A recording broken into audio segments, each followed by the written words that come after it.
Jungle.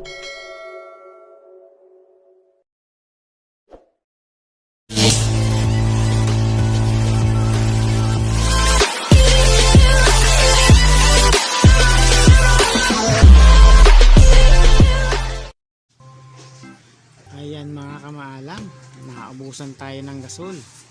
So, kailangan gawa natin ng paraan.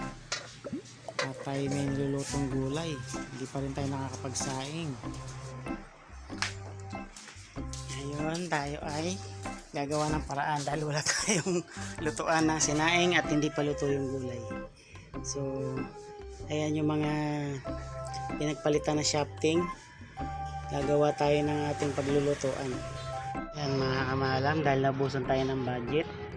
So yung mga scrap natin na shafting ng electric pan ay gagawin muna nating lutuan ng sinaing natin, di gatong.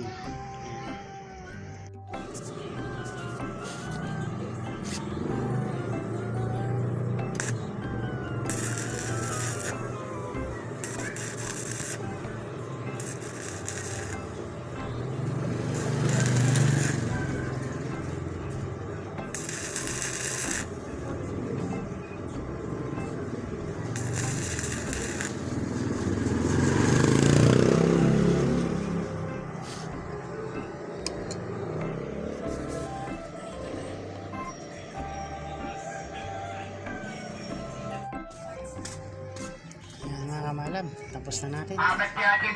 Sayang. Ayan mga kamalam, dahil nabusan ng gas, saka lang ako naggawa ng lutuang bikahoy.